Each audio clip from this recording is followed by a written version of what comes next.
Hello, New Mexico from San Juan County and the Mental Health Task Force. My name is Gretchen Potter, a local mental health provider and the chair of the Mental Health Task Force. The task force was formed in response to House Joint Memorial number 17 in 2011. Over the years, the task force has changed and grown, but the main focus of improving the mental health of the county has always remained the same. Now, under the umbrella of San Juan Safe Communities Initiative, the group is made up of local counseling agencies, treatment centers, mental health providers, school counselors, police officers, San Juan Regional Medical Center, San Juan Adult Detention Center, probation officers, insurance companies, and most importantly, peers. One of the first tasks the group worked on was developing a training curriculum for educating and bringing awareness to police officers. The main training point was teaching officers communication skills to aid individuals in mental health crisis. Peers also volunteered to participate on the panel where they could tell their stories and answer officers' questions. The task force was so committed to having the CIT classes that we created and ran a haunted house to raise money for the class expenses.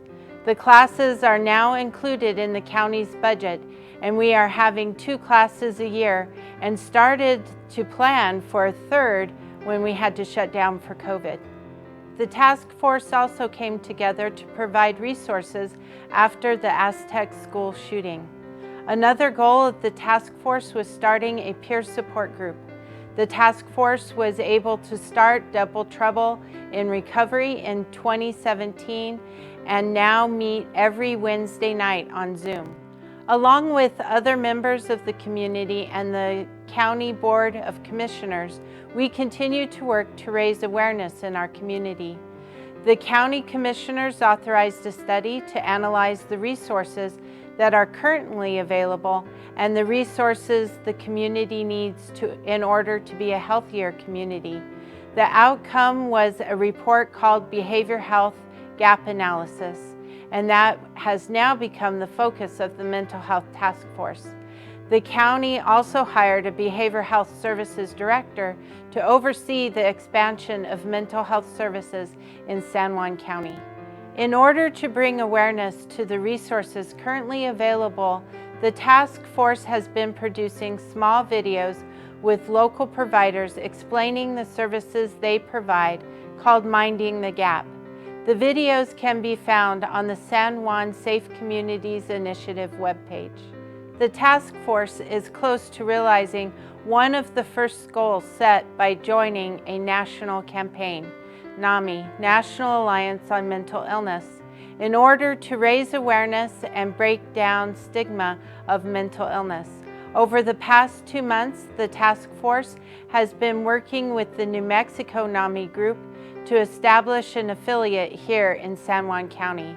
We are looking forward to building up the support groups and include a support group for family members as well as peers. It is amazing how a dedicated, diverse group of individuals working together with the desire to help our community can make a difference. Here are the personal stories of some of those individuals and their recovery.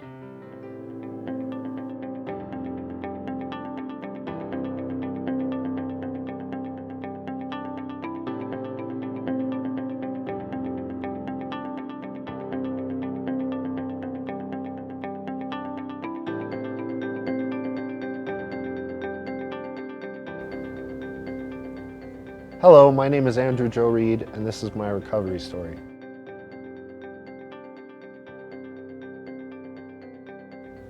My life had spiraled out of control. I had been in and out of jails and rehabs. I knew deep inside that there was something more to life than the life I was living. I had gotten in trouble through the Aztec Municipal Court, and I asked Judge Carlton Gray for help. He decided to let me go to Four Winds Recovery Center. On October 6, 2018, I decided that I was done with drugs and alcohol. I went to a 12-step meeting and started taking what they taught me very seriously. In about a month, I got into Four Winds Recovery Center.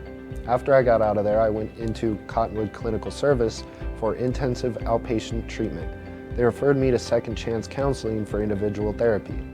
I completed intensive outpatient treatment early, and I completed the 12 steps. I continued to go to 12-step meetings daily for over a year. Today, I get to help others work through the 12 steps.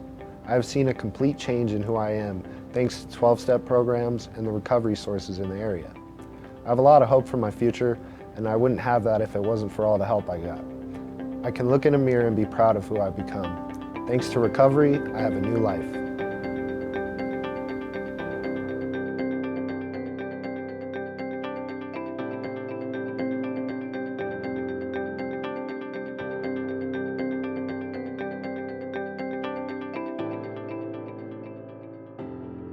Hi, my name is Joel Jones, and I've been in recovery now for 12 years from a substance use disorder and mental health diagnosis.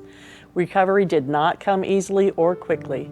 Rather, it came in bits and pieces, many, many pieces. These were some of the pieces I used to put my life back together. When my mom passed away, I received many boxes of her life, trinkets, poems, crafts, and a whole box full of material, bits and pieces which I began to sort and identify. Many pieces were from clothing she had made for me during my childhood, and I recognized the significance of all these bits and pieces. My mom came from an era where you didn't throw out those bits and pieces, as they would be used for any number of things. I also had a box of bits and pieces, and with our combined bits and pieces, I put together my recovery quilt. I had lost my sewing machine many years before during one of my frequent moves, bouts of hospitalizations, rehabs, and jail time, and so I decided I would do this by hand. As I measured and cut, ironed and pinned, and began to sew, I remembered myself as a young girl and the pleasure I experienced when my mother presented me with a new outfit, blanket, or doll dress that she had sewn for me. I began to think about all the pleasure this material had brought to my life. I remembered outfits sewn by me for my daughters when they were small. All of these bits and pieces brought me back to the memory of me and who I was before the diagnosis, before my descent into addiction. Like all things I started, it was done bit by bit and piece by piece. I started my recovery journey on that day, but as I said, it came in bits and pieces. I decided I would never work on the quilt unless I was sober. I kept that promise, and the quilt took me over 5 years to complete. But when it was done, I was sober and living the life that God had intended for me. And like life, some of those bits and pieces were hard-won and some were discarded. Some of the fabric is soft and supple, and some hard and rough, but so am I. Today, that quilt covers me when I sleep, and I believe it brings me peace. It holds a place of honor and remembrance in all of its bits and pieces.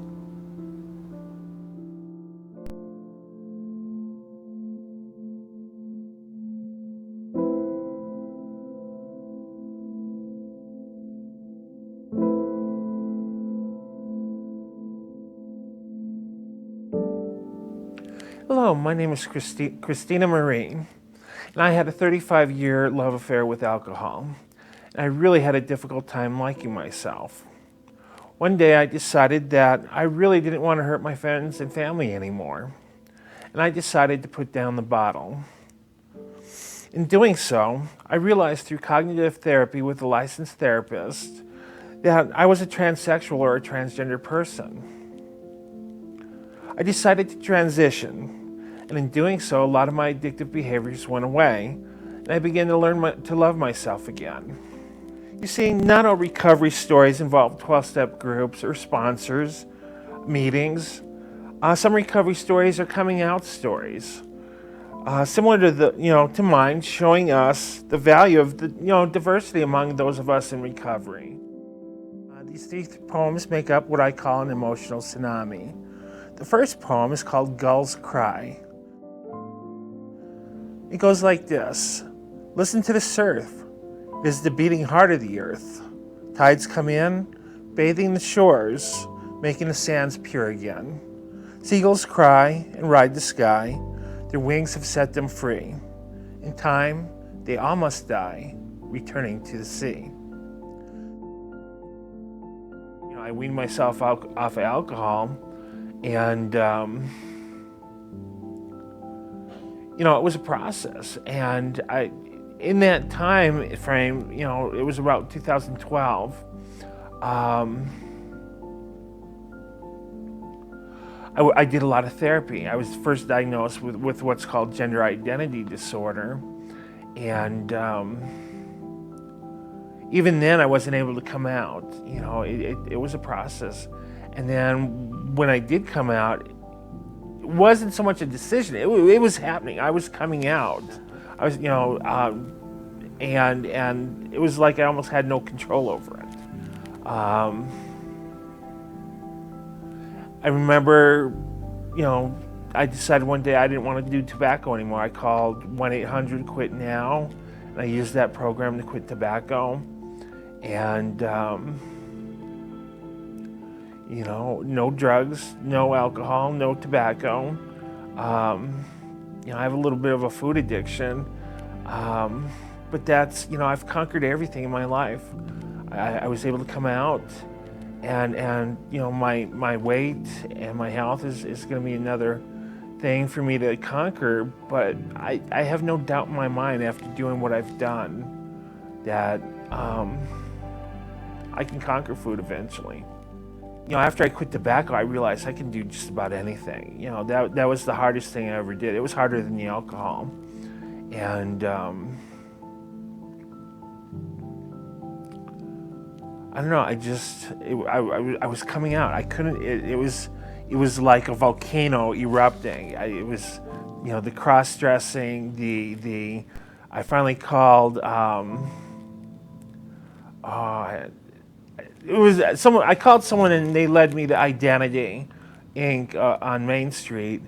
And Identity was able to hook me up with some people. I spoke to Adrian Lawyer, one of the co-directors of the Transgender Resource Center in New Mexico, and just learning that these feelings were normal, and it was okay. It was okay to wear women's clothes. I mean, that's my brain is a woman's brain, and just coming to grips with who I was, and I decided. Once I came out, I had to, because you get to reinvent yourself, and I decided, who I wanted to be as a person. I wanted to be an activist. I wanted to be an advocate for not only trans people, but because mental illness is close to my heart, I wanted to be an advocate for the mentally ill, and I wanted to be involved in politics, so I got involved with our, local Democratic Party. I got involved with a group called Indivisible San Juan, which is a progressive political group, and I do things like contact my local representatives. I contact my federal representatives like Udall, Ben Ray. I've done things. I've mentored students. And I don't know. I call it, sometimes what I do. Sometimes I call it Forrest Gumping myself into a situation. I don't know what I do until I get asked to do it, or until I'm given the opportunity to do it, and it's so fun. Just realizing how much potential I have, and how comfortable I am rising to the occasion sometimes. Next poem in this set is called Bubbles. Below the surface of the sea, bubbles are safe. Under the lance and spike, and against tooth and scale, a numb division takes place. Ignoring the pain, and keeps on rising, always rising. Pulled to the surface, they face reality. We're all mortals and all must die. Reaching the surface, touching the sky, more fragile than the lives of men, bursting, except for the few that get carried in the wind.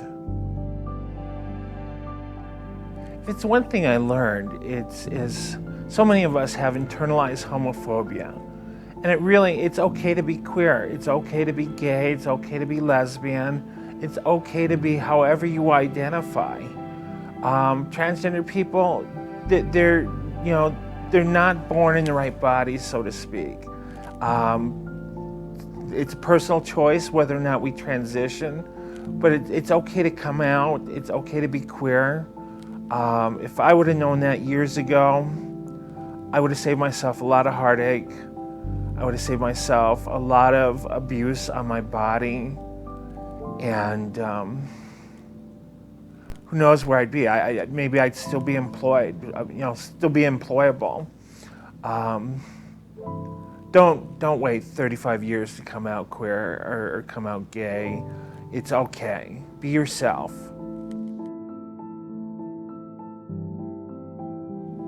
True Spirit Transgender is an organization of one. Just let me get that clear. But what I decided True Spirit was going to be is we're going to make things better for the next trans person. When I was locked up 3 years ago in the state mental hospital and in San Juan Regional's behavioral health ward, I was starting to come out at that time. But while I was in there, a trans woman visited another patient, and I knew upon seeing her that, it's okay. It's okay. I took it as a sign from God. If queer was wrong, God wanted to send this person to the hospital visiting this person at a time when I was questioning my own transsexualism. And so I was born Jason Irachi. My middle name was Christopher, and I changed that to Christina. And I just haven't looked back since. And the third installment in this poem is called Adrift. Adrift in the ocean, a ride upon the waves, slowly becoming saturated. I cannot stay afloat. I'm going down. Sinking, submerging, a ripple upon the sea. Part of the watery waste, into the whirlpool, a merger takes place. A body lost, a spirit free.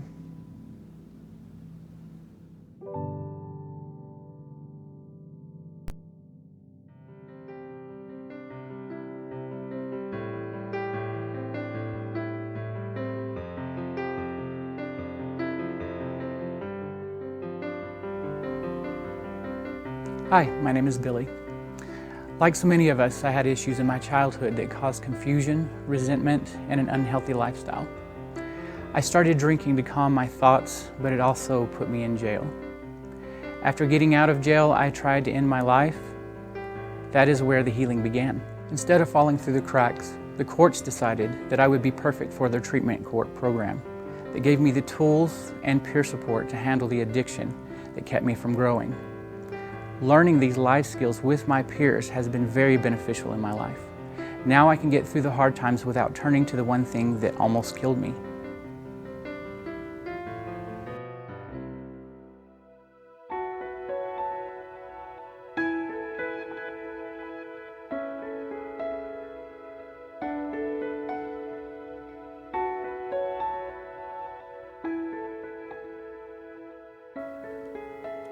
Hi, I am Heather, and this is my recovery story.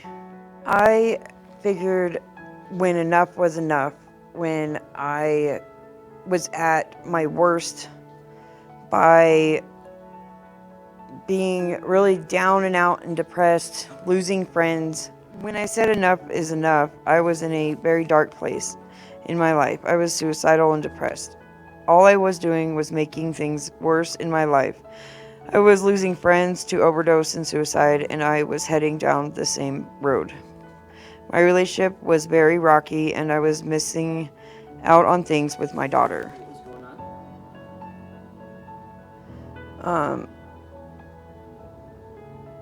Yeah. I almost lost my daughter. I wasn't allowed to have her at the shelter anymore,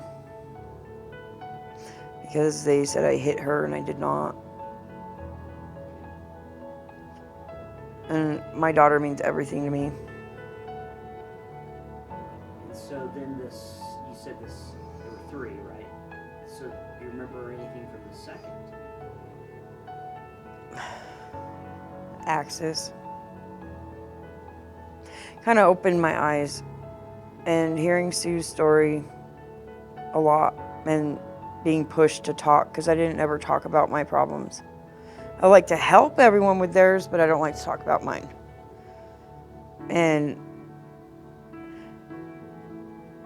But when I started talking, it kind of helped me in my recovery, and that was a really long recovery. I was actually clean for 3 years off of that. And I started my own NA group in Florida and everything, my dad's town. The third time I tried, it was more the whole just losing everything, and everything that I wanted to do and wanted to be when I got older, I wasn't gonna achieve if I kept getting high. All the stuff I want to do, or I want to show my daughter because she's failing in school, show her that you can do good and you have to do good in school to make it. The only way I could do that is if I actually go back to school and get my GED and try and make it myself. The most important thing is to save. I don't want to see anyone else go down the same road I did. I don't want my daughter to go down the same road. Kind of stop that addiction process with me and not let it go forward with my kids. What helped me the whole time, every time, was the well NA and the stuff I learned when I was on treatment court. And this last time mainly is the DTR helped me, because I look at it as I have to work on my mental illness, because if I slack on that, then my addiction comes back. So I take care of mental illness and bye-bye addiction. That's how I look at it. Counseling and having my goals and actually following through on my goals. Making that a priority instead of everyone else being a priority.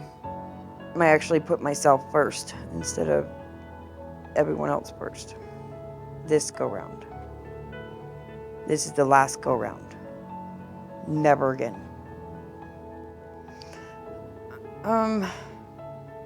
What I've done is help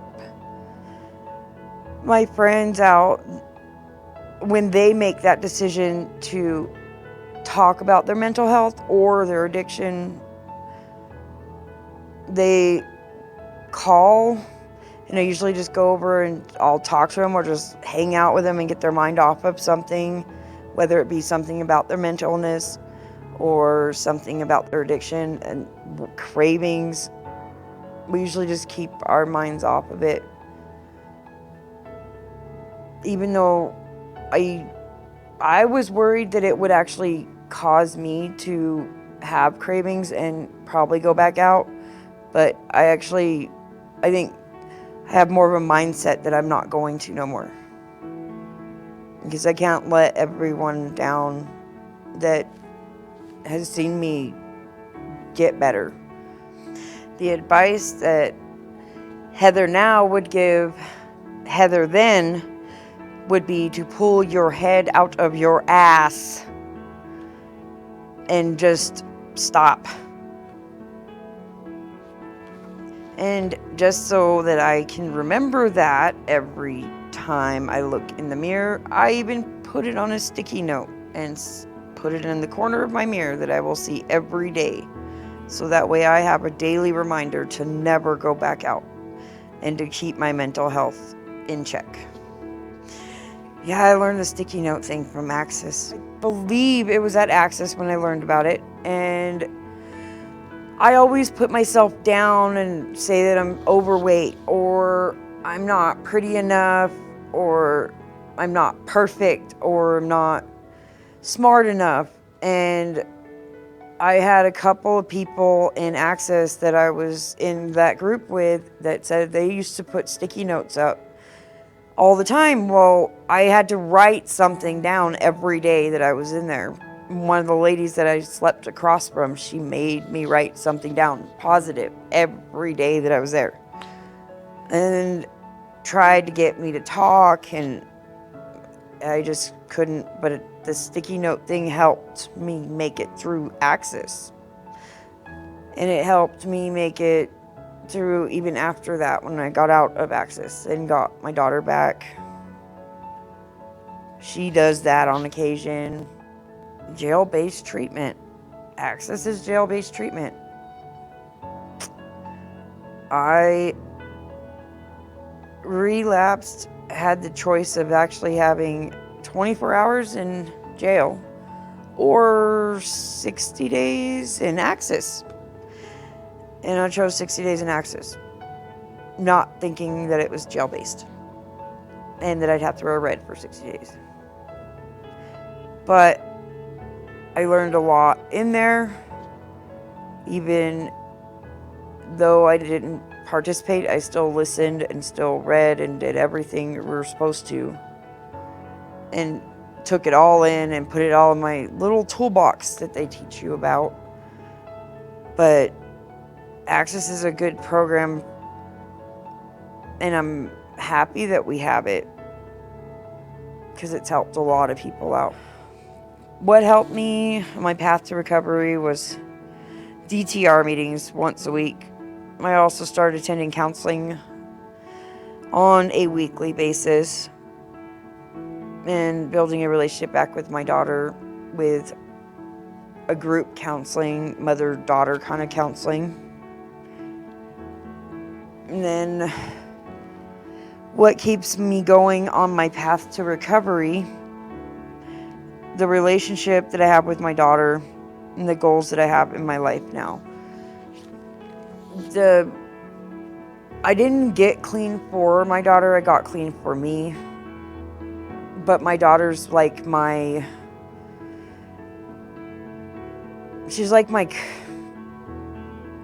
my rope that you use to rock climb. And she helps me every step of the way, and I help her every step of the way.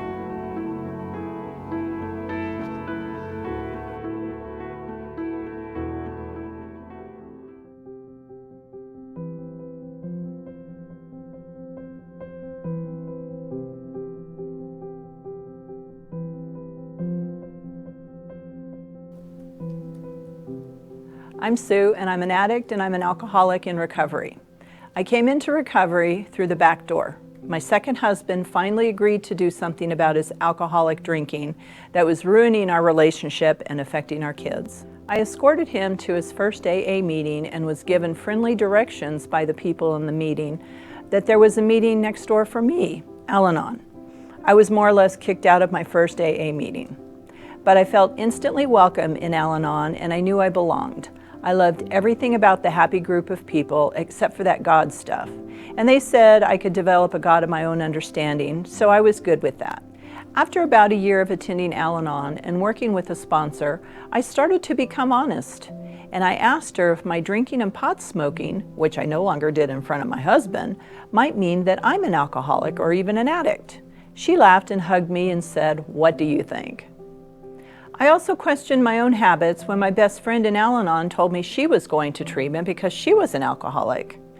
And I went out with her a lot. So I was left to wonder and to finally get totally honest. Yes, I'm an alcoholic and an addict. And this was based on my past behaviors of using to the point of blacking out since I was 12 years old. I know now that my use of alcohol and drugs had to do with not being able to cope with the sexual trauma that I was subjected to at the age of 10. But we couldn't talk about things like that, and no one would have believed me anyway. But I managed to always stay out of the light and pick partners who had worse habits than me so I would look good by comparison. Over the years, since 1989, I've attended one or another 12-step programs on a regular basis and have worked the steps consistently with a sponsor.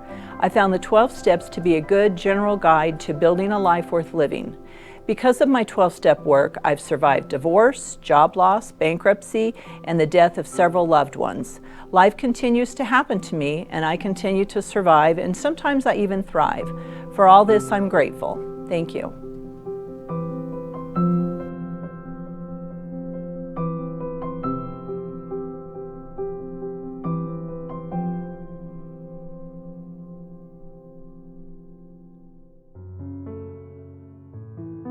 My name is Terry. I am a 67-year-old female, and this is my recovery story. I have been a resident of Farmington, New Mexico, San Juan County since March 1978. I have been a consumer of mental health and behavioral health services since January 1984 when I was first diagnosed, although I have lived with my mental health condition most, if not all, of my life. From a very young age, I knew instinctively that I was different from my peers and everyone else around me. I felt very alone and suffered deeply from the multiple symptoms and the stigma, with the internal stigma having developed into self-loathing and self-hatred, and I was totally consumed with shame and self-shaming. I believed I was less than in every way possible, and that everything bad that happened was my fault and my responsibility. There are many people who have a mental health condition and are duly diagnosed, meaning they also abuse substances, legal and/or illegal. However, there are also many people who are not duly diagnosed. I am one of those who is not duly diagnosed. I have multiple mental health and behavioral health conditions, and I have been in recovery for many years. There was not one defining pivotal moment that made me decide to seek a healthy, balanced life, including setting boundaries and having personal safe space. It's been a continual process of deciding over and over and over and over again that I was sick and tired of being sick and tired, of being hopeless, despairing, and desperate, and I was willing to do whatever it took to get better. I would like to share some invaluable pieces of wisdom that I have learned on my recovery journey. No one, absolutely no one, is voiceless. Everyone, no matter who and/or what they are, everyone has a voice, and there are as many ways to use one's voice as there are people. Our responsibility on our life's journey is to discover our own personal and unique way or ways to use our voice in a constructive way. Don't compromise your integrity, self-love, self-respect, dignity, values, and/or your personal truth. Strive to be your best and genuine self at any given moment in time and space, because you and the world are worthy of nothing less. Find out what works for you and stay committed and true to yourself and your goals, as some may want to hold you down. Keep your life as simple and with as little drama as possible. Anything truly worthwhile is worth all the effort, hard work, and commitment that is required. Asking for help when you need it is strength, not weakness. Be empathetic, compassionate, non-judgmental, and gentle with yourself and others, as all life is a process, and this process does not include perfection. Mistakes are not failures, though some consequences may be painful. We are responsible and accountable for all of our choices and decisions and their consequences, no matter who imposes them or when they are imposed. Self-care is not selfish or self-centered. Rather, it is essential for a healthy, grounded, respectful, dignified, peaceful, happy, joyful life. You can't change the past. However, the past can be the best teacher if we are willing to learn from it. I want to make a plan. I refuse to call it a crisis plan. It's going to be called something more positive, like life plan. And I want to write it down so that I'm held accountable and those who are helping me are also held accountable. And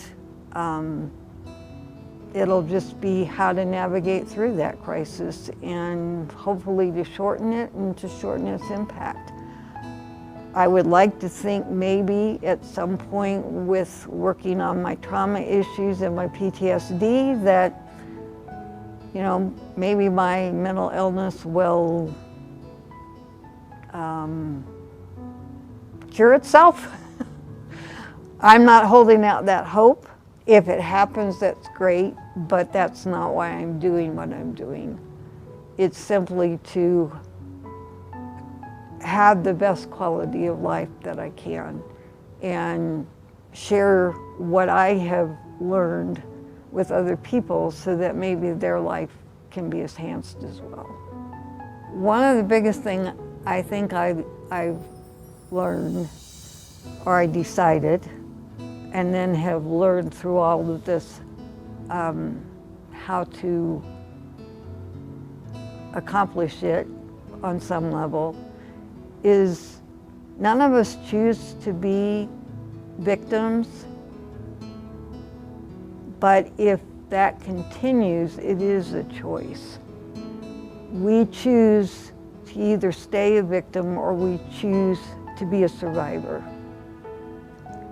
And when some of those last things happened in my relationships, I just said to myself, this can either completely destroy you or it can make you stronger. It's your choice, you decide. And without hesitation, my answer was, I'm going to let this make me stronger. And I think I've been working pretty diligently in that direction ever since. I was before, but I guess maybe if you want a defining moment, that would have been it. That it was like, I am not going to be anybody's victim ever again. I'm done with this. And whatever that looks like at any given time is what I will do. I wouldn't be who I am today without them. I mean, have I wished at times, briefly, that I didn't have the mental challenges I have? Of course I have. That they're not easy to live with, and they're not easy when you're in a relationship with somebody else. They bring a lot of drama to it. And I don't get to get a break for me, but I also know that as painful as all of these things have been, I wouldn't be who I am today without them. So, yeah, I mean, ideally, I wish I hadn't had to go through them, but, you know, life, I was never promised a rose garden, as the saying goes. You know, nowhere, at least that I know of, I happen to believe I'm a Christian, so I happen to believe in the Bible. Nowhere in the Bible does it ever promise anybody they're going to have a pain-free life. Suffering is a part of living. So I think it's our job, if that's the word, to learn how to cope with them. And then to share that, to pay it forward. I mean, I really think there's a lot to be said with paying it forward. It gets you out of yourself. Although self-care is essential, you have to carry it beyond yourself. I think that is our responsibility as human beings.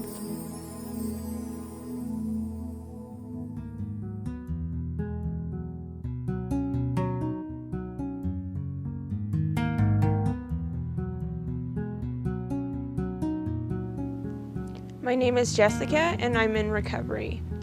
When I was 6, I was sexually abused for years. Not being able to talk about that trauma eventually led me to drugs and alcohol. I was 13 when I took my first drink of alcohol. It was in that moment I remember thinking that this was the answer to all my problems. For the first time in my life, I felt unafraid and untouchable. I continued to use drugs and alcohol for several years. In that time, I became dependent to heroin. By the time I was 19, I was an IV user in a toxic relationship, committing crimes, and facing 30 years of prison for armed robbery. Fortunately, the judge gave me a chance to better my life. I was somewhat successful at staying away from the drugs, but continued to drink. In 2011, I was back to using drugs. My use continued for 4 more years. During that time, I made numerous attempts at getting clean, but failed.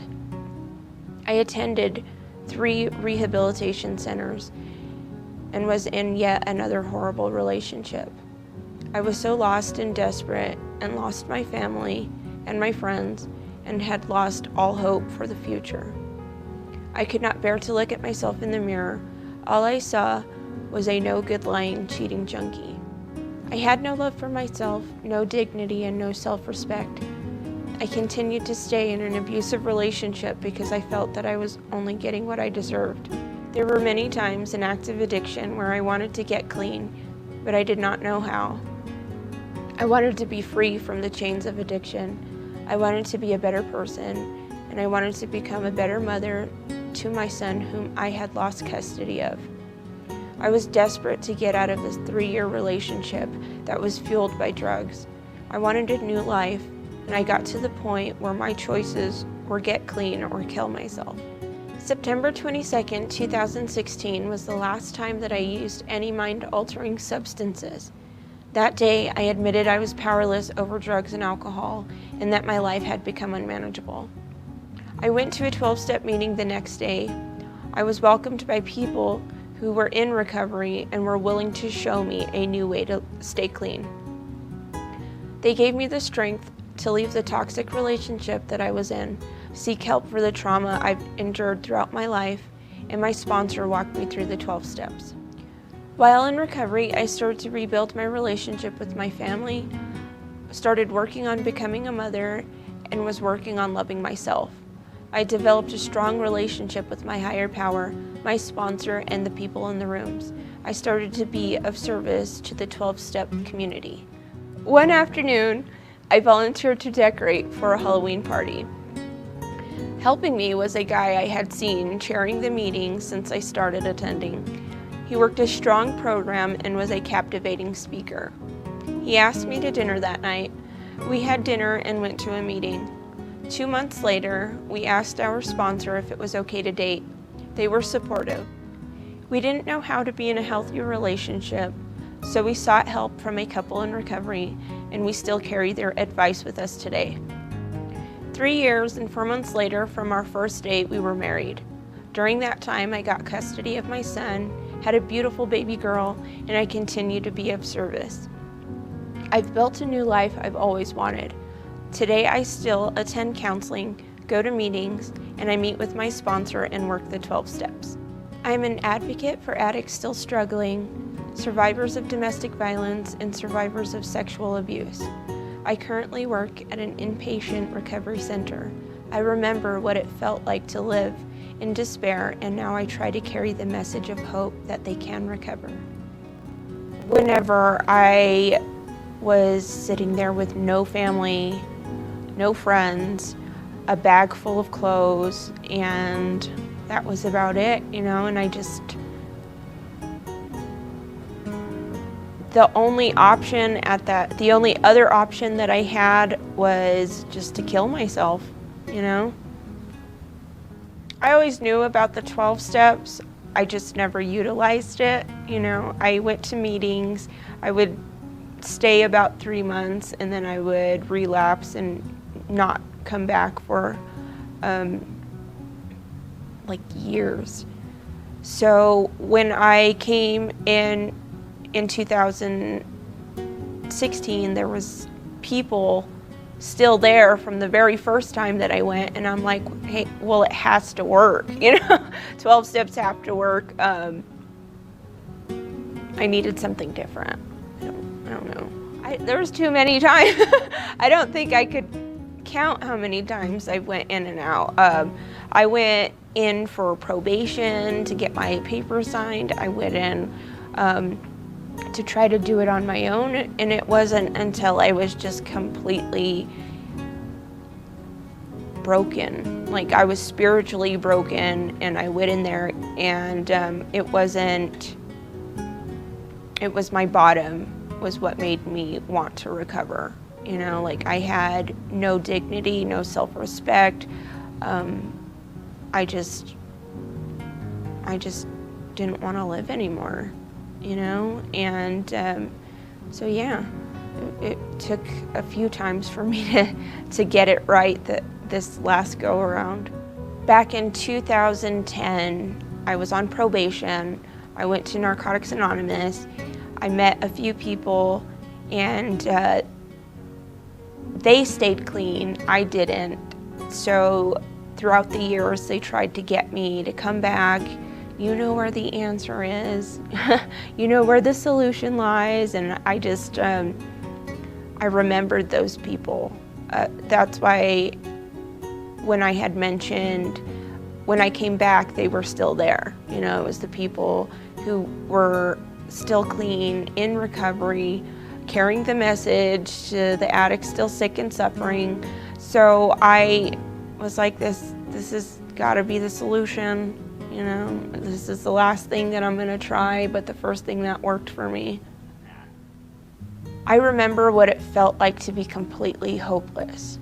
I remember what it felt like to have no family, no friends, no support, and to just be alone with myself and my thoughts, you know. That keeps me from returning to addiction. Like, I don't ever want to feel that way again. The 12 steps, the 12-step programs, the meetings keep me going. Seeing the addict, the newcomer, come in and they're sick and they're struggling is what keeps me wanting to move forward in my recovery. I want to deliver that message of hope. My family, of course, and I draw all of this from the strength of my higher power. I don't think I could have made it this far if it wasn't for my higher power, who I choose to call God. The advice I'd give myself would be to shut up and listen to the people giving you suggestions on how to better yourself, to be kinder to myself, and to just persevere through the hard times in life. Honestly, I don't know, because I was given some profound advice in life, but it wasn't until I felt that feeling of hopelessness is when I was willing to listen to the advice. So I think I had to hit rock bottom in order for me to listen. We were asked by the manager of the Well Recovery Center, and we were asked to do service work is what it's called, and to decorate for a Halloween party. I picked him up. We spent all day together, you know, getting to know each other. What's your favorite music? What's your favorite food? And he asked me on a date. We went on a date, and we must have went to 2 or 3 meetings a day. It was something different. Like it wasn't like any other relationship that I've been in, and I was afraid, of course. At that time, I wasn't looking for a relationship. I wanted to focus on working on myself, but it just happened, you know. He was a nice guy, charming, good-looking.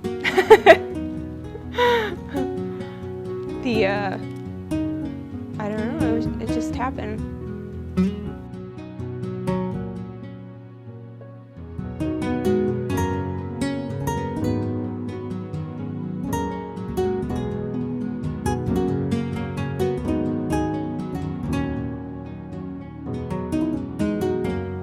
I'm Josh, and this is my recovery story.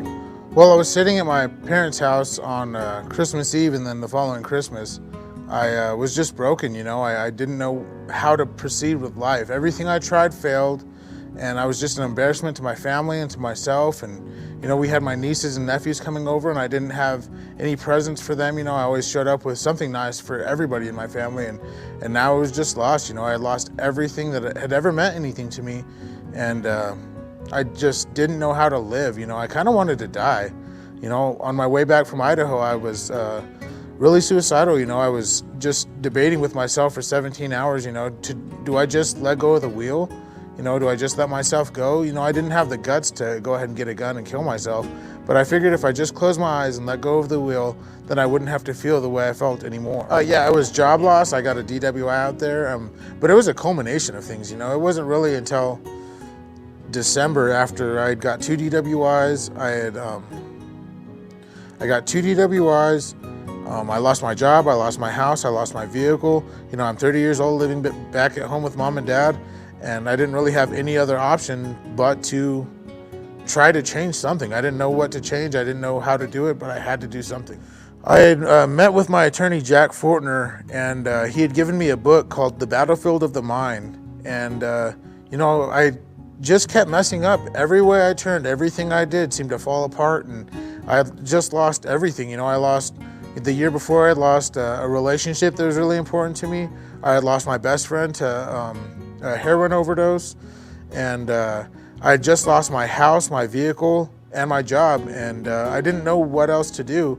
And while I was talking to Jack, he gave me some pointers on how he'd seen other people recover, you know, and he told me to go to counseling, and I went to Overcomers Counseling here in Farmington with Pat, and I started going to the AA and the NA meetings, you know, and I didn't know what to do, so I went there, you know, and I didn't have any answers or even know the questions for that matter. But as I kept going back, you know, the people in those meetings really opened up to me. You know, they had my life experience, you know, to a greater or lesser degree, and I had seen people that had much harder and much worse lives doing much better in life than I had ever even thought of, really. You know, they were happy, joyous, and free. They were making life decisions. They were starting businesses. I met a prostitute that had become a doctor. You know, she had like 2 doctorates and 4 master's degrees. I'd seen people that come from the bottom of the barrel rise up to be leaders in the community, and I wanted something like that. But more than anything, I just wanted to be happy. My fiance says it all the time, but she was more jealous of other people being happy. You know, I was broken and I was hurt, and I hated everybody because I hated myself. And I saw these people that come from the same kind of background as me, but they were happy and they were helping others, and it turns out that I was one of the ones they helped.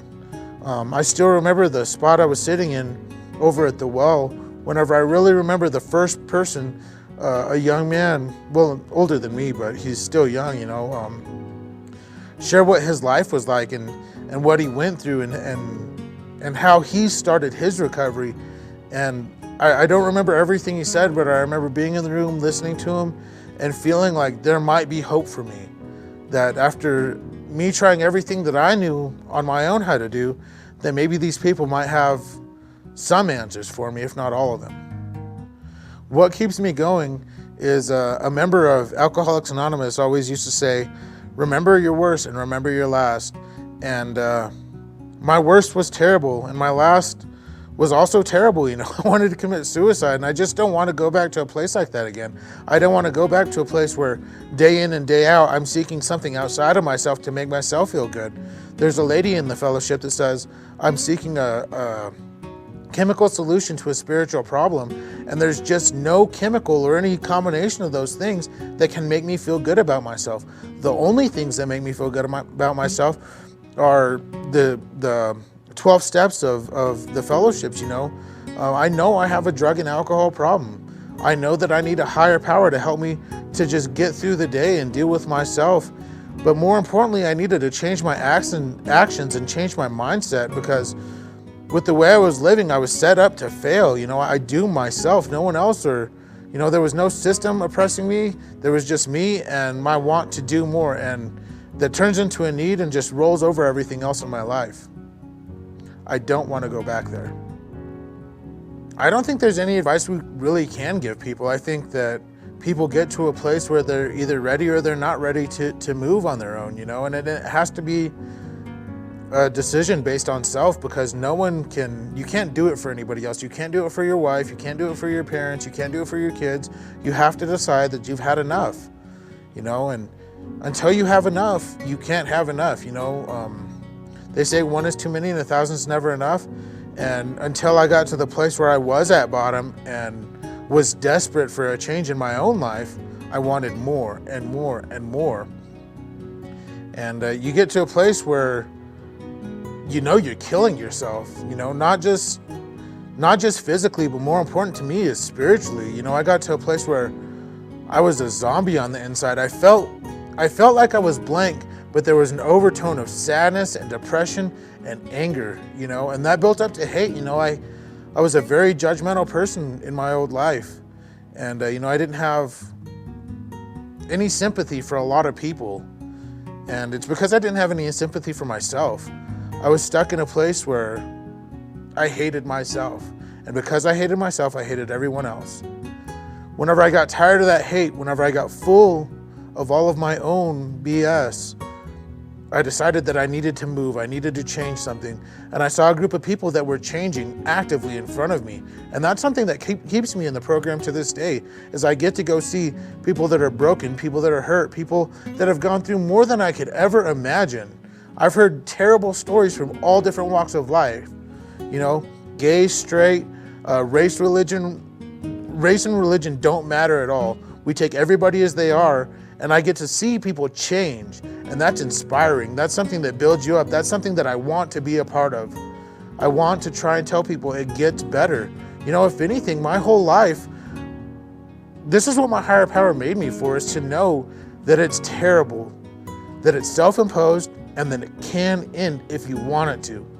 If you try to follow the steps, if you reach out for help, if you try and you don't have to do a 180, you just have to turn your course just a little bit. And that if you keep doing that, it builds and it builds and it builds. And I've built a life after destroying everything. You know, the right circumstances and the right time with the right people, you know, I've changed everything in my life. You know, I have self-esteem, I have dignity, I have a job where I'm helping the community, you know, and I keep moving up wherever I go. I'm married to a wonderful woman that puts up with me and calls me on my crap, and a wonderful, beautiful daughter that's smart as heck, and the same as a stepson. You know, he's my son. He's going to change his name to Montoya. And I never thought I'd be able to influence anybody like that. You know, I didn't ever think I could change my own life, much less influence a family, you know. I have a brother that has over 2 years clean. I have a cousin that has 18 months clean. You know, not only has it affected me and the people in the rooms, but it's affected my family at home, you know, and that's something that I don't want to stop. I want to keep going. I want to tell as many people as I can that it gets better. Just stop using. I had met Jessica a few times before. We went to a lot of the same meetings, and you know, she was sharing good stuff, and I could see she was struggling, but she was trying, you know, and that's the most important thing, is whenever people come in and they try, you know, and that was appealing to me. Also, she was, you know, beautiful and had some awesome legs and just a good sense of humor, and you know, we kept running into each other, and there was a dance, a Halloween dance, over at the Well, our local recovery club. And I noticed that she had volunteered for it, and so I decided I wanted to volunteer for it. And we just went and we spent, you know, I think it was maybe 4 or 5 hours. And, you know, we were listening to music and just talking about our life experiences. And we, you know, we talked about everything. We talked about religion and politics and just a little bit of everything. And the more I talked to her, the more intrigued by her I was. I decided to ask her on a date, and we went to a Mexican restaurant here in town, and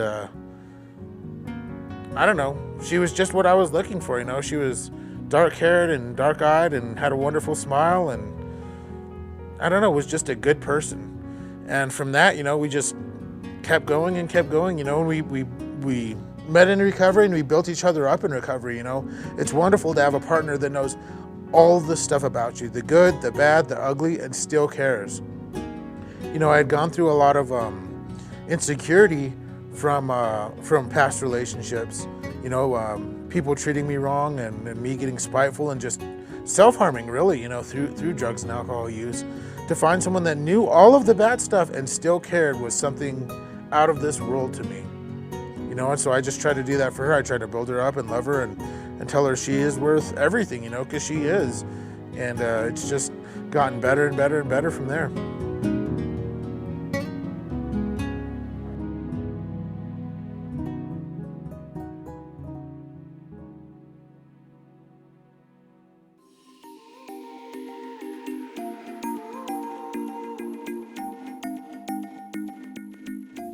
We've been together 3 years and 3 months, right? In October it'll be 4 years, so it can't be 3 years. Oh, what was I thinking that for? Yeah, I guess 4 years in October. Yep, almost there. She's put up with me for that long. It's wonderful. Having someone in recovery to be at your house every day, you know, you don't, like I have my sponsor and I have the guys that I talk to about, you know, all kinds of things that I can't speak to my wife about. But, you know, it's wonderful to go home and have someone accountable that holds me accountable for my actions, you know, because I can go off the deep end. You know, I am a drug addict and an alcoholic, and, you know, I'm not always all together. You know, I'm really self-centered, self-righteous. You know, there's a lot of things where I just make up my mind about something and I just keep building on it and building on it and building on it. And then I'm at a place in my mind where I think I have this moral hierarchy or authority or something, and Jessica will come in and just knock me down with like 2 or 3 words, you know, and just make me realize that I'm just a person and I don't know everything about politics or religion or recovery or anything. You know, I can go off on any kind of tangent, and she just keeps me grounded really well. And for me, I think that like communicating with each other, and I think 2 months into our relationship, we wrote down a boundary list, because in early recovery, we did not know what boundaries were. And I think that played a huge part in our relationship, you know, what things were,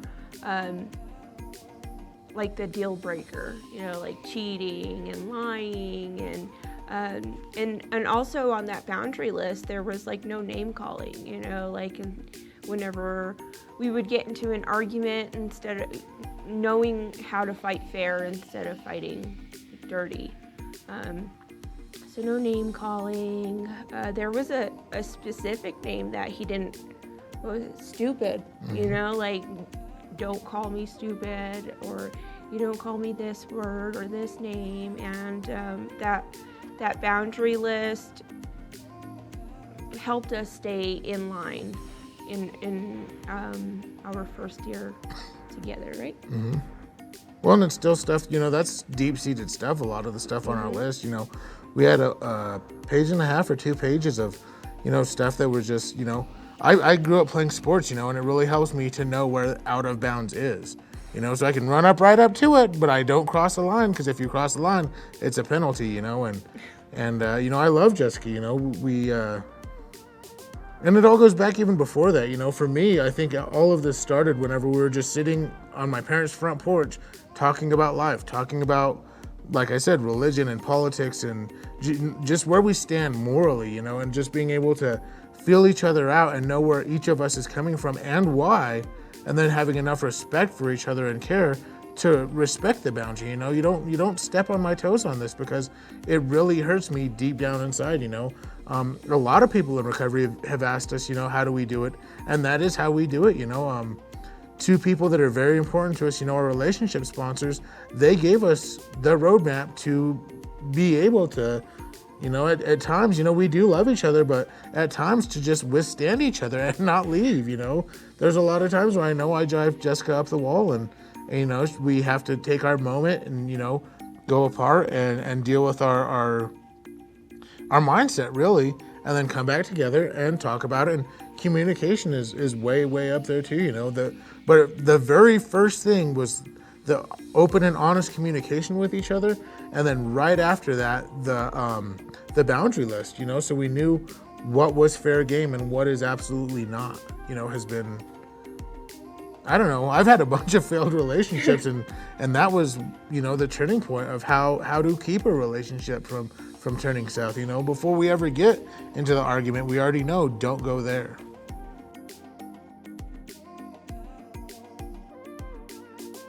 Didn't mean anything to me. Like, I didn't know what hope was.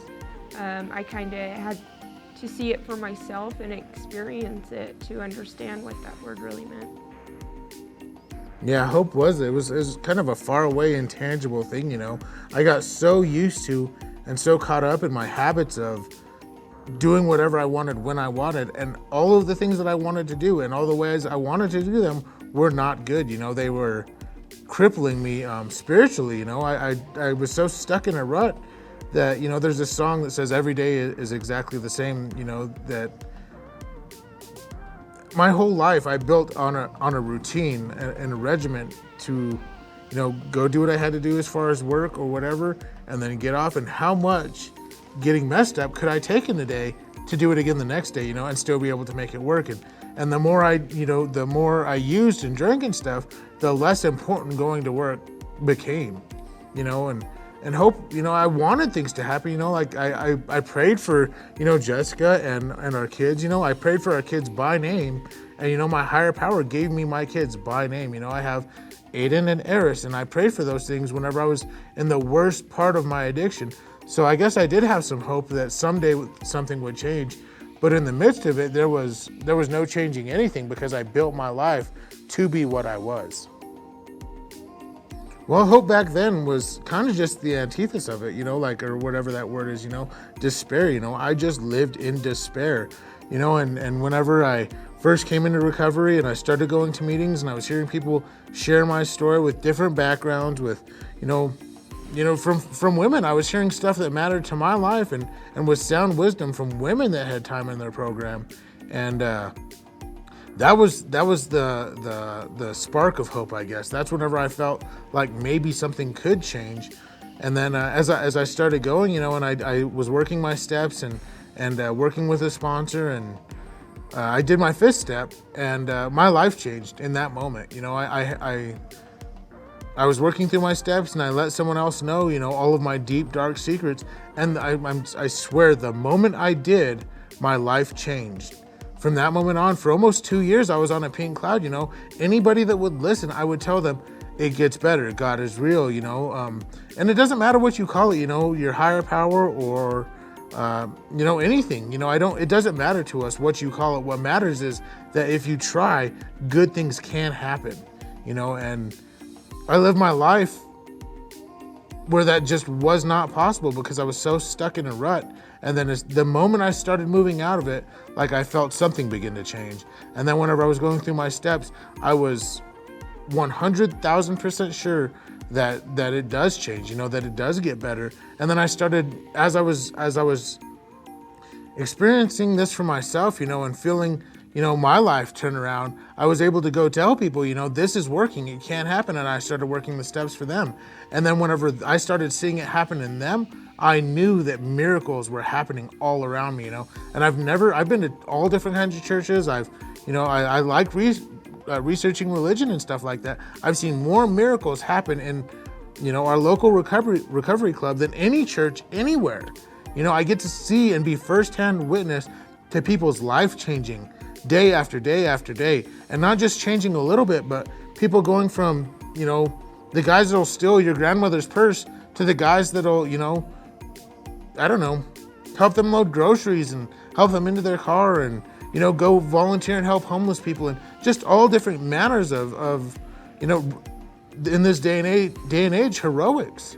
You know, there are heroes all around us, you know, and I get to see that. I get to see people change from the criminal to the hero, and it's amazing.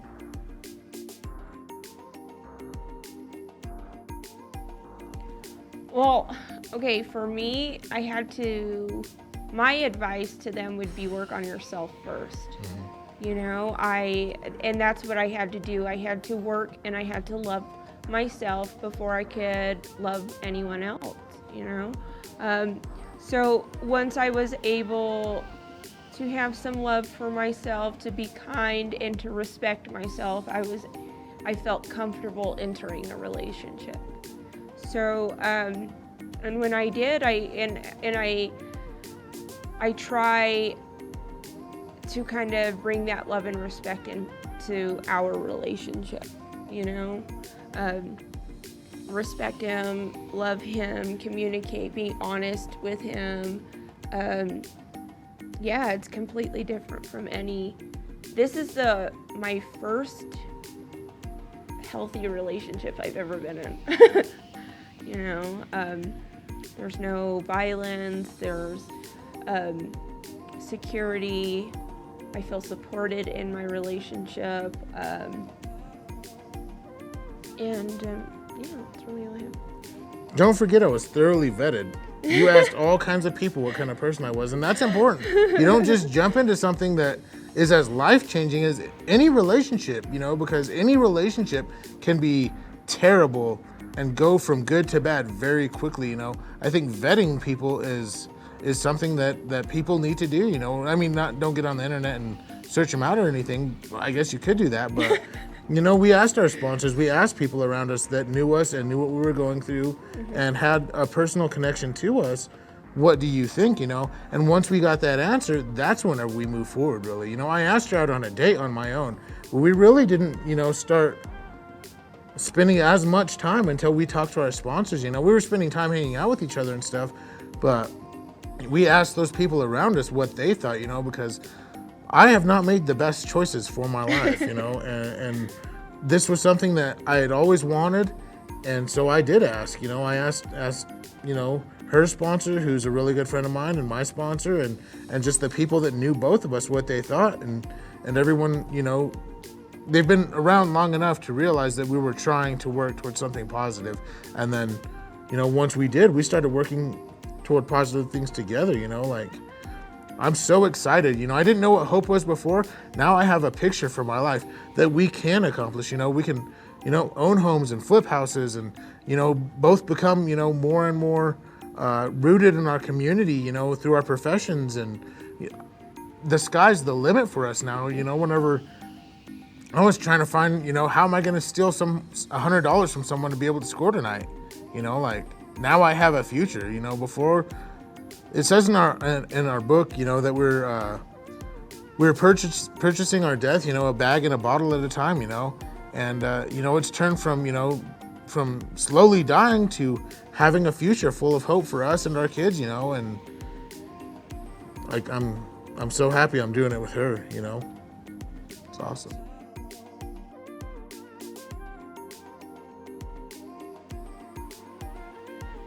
Future to me, you know, like, for us personally, you know, I really want to be able to, you know, get a big house with a big yard and have a dog and a white picket fence and everything. We've talked about this and we can do it, you know, like, we're at a place where we're rebuilding our credit. I never thought about credit before. You know, all I did was, you know, really, I stole from people. I'm a thief, you know, I can say that I'm a thief, a liar, and a cheat. And I am not those things today, you know. That's part of how I got some dignity and self-respect back, is by not doing those things for long enough. I realized that that's who I was. That's not who I am. But, you know, hope for us as a family is, you know, just the American dream kind of stuff. You know, we want to have, you know, a retirement. We want to be able to, you know, take our kids on vacations every year. But, you know, on a personal level, as far as a purpose for my life, I want to go tell people it gets better. There is a chance. There is hope for you. I've seen all kinds of people go through all kinds of crap in the last, you know, almost 5 years. One night, me and a brother in the fellowship, you know, a guy came in and he was in a wheelchair and he wanted to commit suicide. And, you know, we spoke to him for the whole meeting. You know, there was only 5 of us in there. So me and him talked to him the whole meeting. Whenever we left that meeting, that guy went out to his car and gave us the bullets from his gun.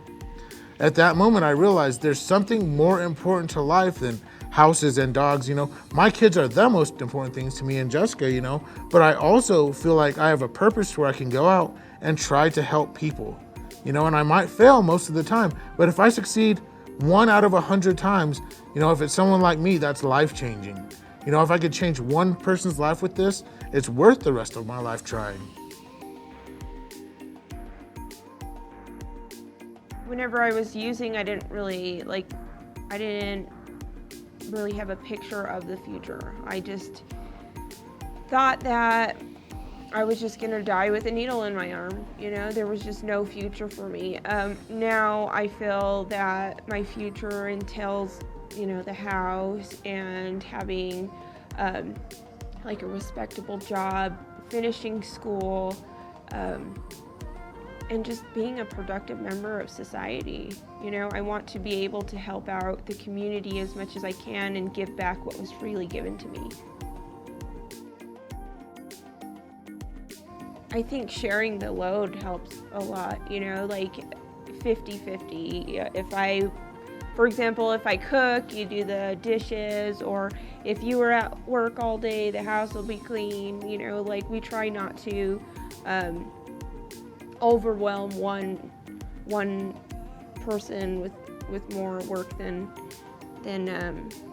the other. So there was a time when I was working 2 jobs and he was working his job and taking care of the housework, and it was just, you know, we were both overwhelmed, and it was crazy, huh? Yep. It was so chaotic. There was a point where I was just like, okay, I'm done with this, you know? So I think sharing the load is important. For me, continuing to work on myself helps.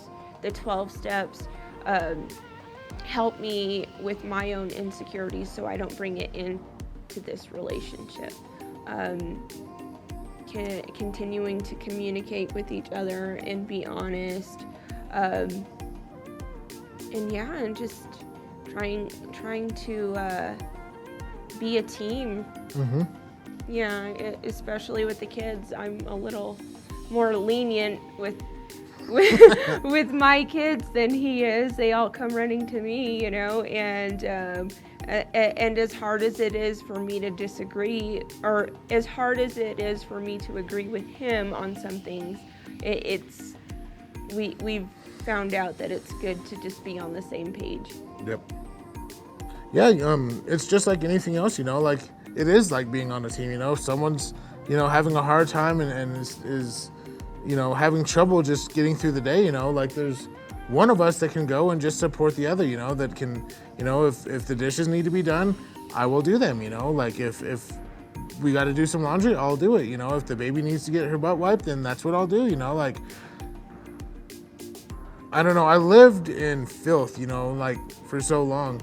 There's a pretty good period in my life where I didn't do dishes, I didn't do anything, you know, until I had to, you know, and then by the time that came, you know, it was disgusting. Stagnant water make you throw up, and it was disgusting. The way I used to live my life was terrible. And, you know, whenever I get home, you know, like we don't want to do that now, you know. We want to have a good, clean, safe place for our kids to be able to, you know, jump off the couch and bust their face on the freaking coffee table. And, you know, we got a 2-year-old, she's crazy, you know. We have to keep it moderately safe for her to even be able to operate it all, you know, because that is something that is important to us, you know. And it's not just about the kids, you know, like Jessica's, you know, mental and spiritual well-being, you know, can get affected by that stuff, you know, if stuff gets, you know, she's had some hard jobs, you know, recently. And, you know, if she comes back, and I can tell that she's, you know, dealing with the aftermath of work and dealing with, you know, women that have been abused and children that have been abused and molested and all these terrible things, you know. Like, is it that hard for me to just do some dishes or mop the house or pick up that room or whatever, just to like ease a little bit from her, you know, so she's not worried about all this stuff? You know, it's 100% about teamwork and compassion and a little bit of empathy, you know. Like, I don't think you can have a good relationship without putting yourself in their shoes every now and again. You know, and I always thought it was going to be like 1960s. Like, I go to work and then come home and like dinner's cooked and dishes are done, and that is a fantasy, you know, like, and my addiction was a fantasy, you know. I'm trying to base everything I do in reality now, and you know, it helps to have a partner that will tell me, you know, I need this to get done, you know. The communication is a must-have too. And knowing when to ask for help. Mm-hmm. You know, like there was a rough time in our relationship to where I was just about ready to throw in the towel, you know, like I'm done, I can't do this. And that's how I used to handle every relationship, you know. I just walk away from it, and we sought help from our pastor. Yep. Yeah, and we got couples counseling before we got married, and that helped so much. So knowing when to ask for help, like going into a relationship, I don't know anything about a healthy relationship. I'm still working on myself. I still ask my sponsor for help, like, how do you do this? What should I do? It's played a huge role in our relationship. I don't think we would have gotten this far if it wasn't for other people in recovery showing us how to be a partner, to be a wife, and to be a mother. Well, and that's something that goes for all of recovery. We isolate so much and we get so caught up in our self-deception, our justification for the way we want things and how we think things are. We lie to ourselves into a corner, and whenever we're in that corner and the world's falling apart, you don't know what to do. The most important thing to do in recovery is ask for help. Ask someone that knows, get a counselor, get a psychiatrist,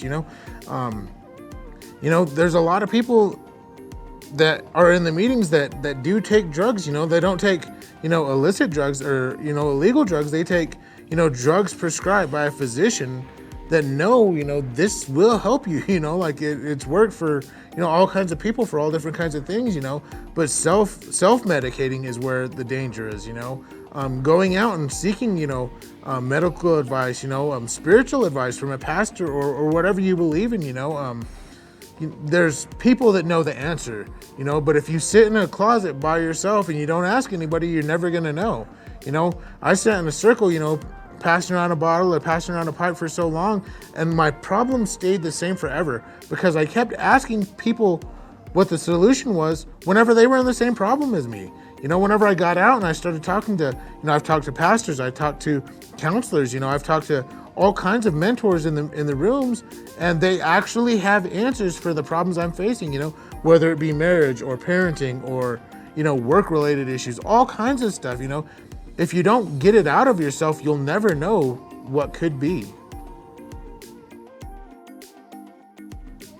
I'm Jessica. And I'm Josh. And thank you for listening to our recovery story.